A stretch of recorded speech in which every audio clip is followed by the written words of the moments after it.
Good morning, Brooke. It's good to have you here. Good morning. Why don't you go ahead and introduce yourself? Okay, thanks. So I'm Brooke McIlvaine, HR Manager for Honeywell International. I support our engineering and technology function. That means I provide HR management and strategy to support them. Honeywell is probably the biggest company that you've never heard of.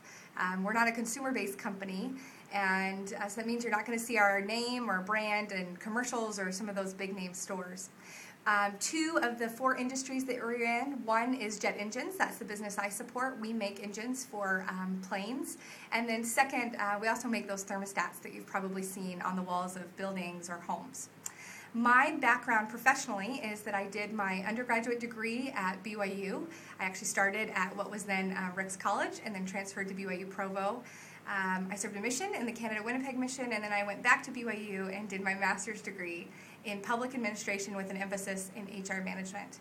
From there, I was recruited by Honeywell, and I've been with them for almost 5 years now. Okay, 5 years now. So tell us, what has been the hardest thing about your job so far? HR is a very dynamic, challenging industry or function to be a part of, and the reason is we're overhead. We cost money, we don't bring in money, and so we have to show value every day. In HR, best decisions are made using data, and one of the things that I find very difficult, particularly given the recent downturn in the economy, is that we help the industry manage, or we help our function by managing resources, and employees are one of those resources. There are very positive times in HR where you're staffing and building up, but then there are other times when you have too many employee resources and you need to find a way to effectively and fairly move those resources out of the organization.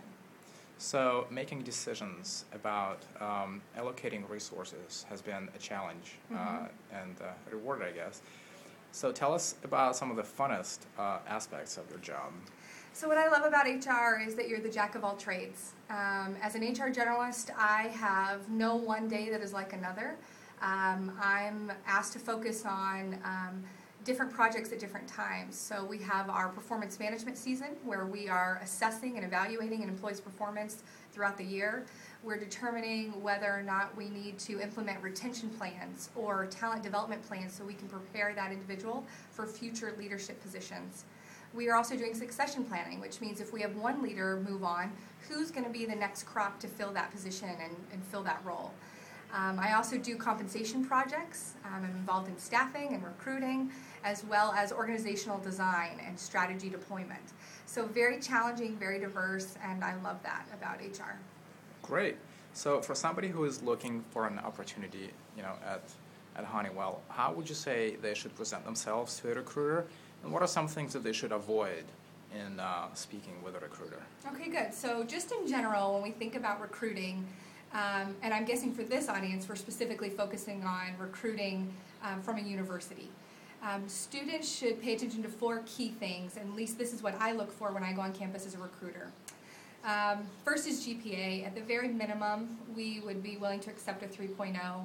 A 3.5 is certainly more competitive, and it's not to say that you absolutely need a 4.0. We understand that you're juggling multiple responsibilities, and so we don't need an imbalance where your GPA is very high, but we do want some demonstration that you're able to do that successfully.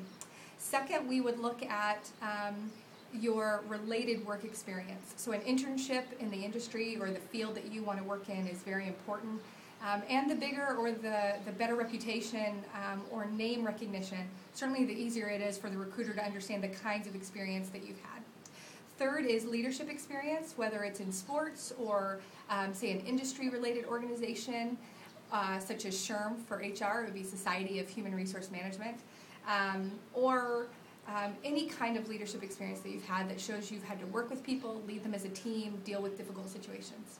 And then fourth, last but not least, is your professional presentations, your ability to present yourself, to communicate clearly, and not be overly confident. If I had to flag, to your point, what is one of the worst things that a student could do, it would be to be overly confident in themselves.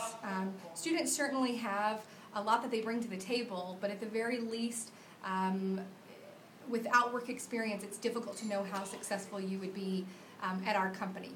And then we also want you to express some interest in us individually and not just as another company that you are looking to get hired from.